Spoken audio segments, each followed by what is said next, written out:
All right, let's get straight into it. Today, we're tackling a massive topic for your GCSE history revision, the Weimar Constitution. On the surface, it looked like a masterpiece of modern democracy, but was it actually a ticking time bomb designed to fail from the very beginning? Let's find out. So you look at this constitution and you think, wow, this is it. This is a perfect democracy on paper. I mean, for its time, it was incredibly forward-thinking and fair. But as we're about to see, there were some massive dangers hiding in the fine print, and they would have absolutely devastating consequences. So here's how we're going to break it all down. First up, we'll see how this new German democracy even came to be. Then we'll look at all the good stuff, its incredible strengths. After that, we dive into the two huge, fatal flaws. And finally, we'll tie it all together so you can see why this is so important, especially for your exams. Okay, so picture this. It's late 1918. Germany has just lost World War I. The country is in absolute chaos. The Kaiser has abdicated and fled, and the old German Empire has crumbled. It's out of these ashes that a politician, Friedrich Ebert, stands up and declares a brand new democratic republic. A totally new era for Germany had just begun. The whole mission of this new government, which we now call the Weimar Republic, was to create a modern representative democracy. The idea was to take power away from the old emperor and the elites and give it directly to the German people. For the first time ever, all German adults were meant to have a real say in how their country was run. Now, before we get to the bad stuff, let's talk about the strengths of this new constitution, because honestly, there were a lot of them. Seriously, on paper, this thing was so progressive, some historians have even said it was one of the most advanced democratic setups in the entire world at the time. And here are those key strengths. You had proper democratic elections held every 4 years. And, check this out, all Germans over the age of 20, men and women, could vote. You know, that was actually more democratic than Britain was at the time. The parliament, called the Reichstag, had the real power to make laws, and there was even a Bill of Rights to protect basic freedoms like speech and religion for everyone. And this is the crucial takeaway.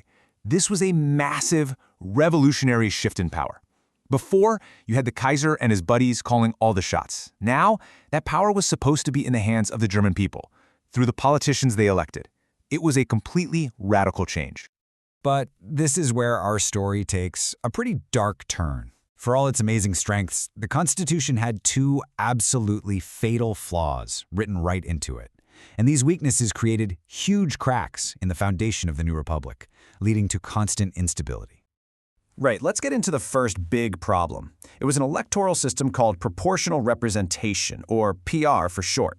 Now, in theory, this sounds incredibly fair. But in practice, well, it turned out to be a total disaster. The idea behind it is actually really simple. If a political party gets, say, 10% of the total votes, they get 10% of the seats in parliament. Even if you only get 1% of the vote, you get a seat. No vote is wasted.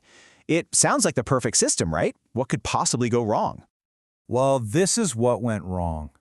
Because it was so easy for tiny parties to get seats, no single party could ever get a majority. It just wasn't possible. So instead of a strong government, the Reichstag ended up looking like this. A completely fractured, chaotic mess of dozens of small parties, many with really extreme ideas, all squabbling with each other. And the result of all that? Weak and unstable governments that barely lasted. Parties had to team up in these shaky alliances, called coalitions, just to get anything done. But they disagreed on so much that these governments would fall apart constantly. This endless cycle of chaos was a direct result of that voting system. Okay, on to the second fatal flaw. And trust me, this one is a big one. It all boils down to a single number, 48. This refers to Article 48 of the Constitution, and this one little clause would eventually be used to completely tear down German democracy from the inside. You can think of Article 48 as a self-destruct button built right into the Constitution. It was an emergency powers clause. It basically said that if there was a crisis, the president could just ignore the parliament, suspend the Constitution, and rule all by himself, effectively becoming a temporary dictator. And here is the fatal problem with Article 48.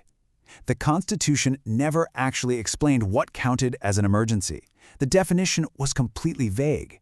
So this incredible power wasn't just used in real crises. It was used all the time just to get things done when politicians were arguing.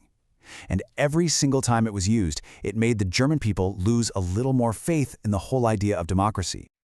Okay, so let's pull all of this together now and look at the big picture. This summary right here is perfect for your revision notes because it really shows you the balancing act that was the Weimar Constitution. What this really shows is the constant tug of war going on. On one side, you've got this brilliant, modern, democratic idea with real rights and freedoms for people. But on the other side, you have the fatal flaws of proportional representation creating chaos and Article 48 creating a shortcut to dictatorship. And to make it all worse, many Germans hated the Republic from day one. They associated it with surrender in the war and blamed its founders, calling them the November criminals. And all of this leads us to the critical question you really need to think about for your essays. The Weimar Constitution was both brilliant and, at the same time, deeply, deeply flawed.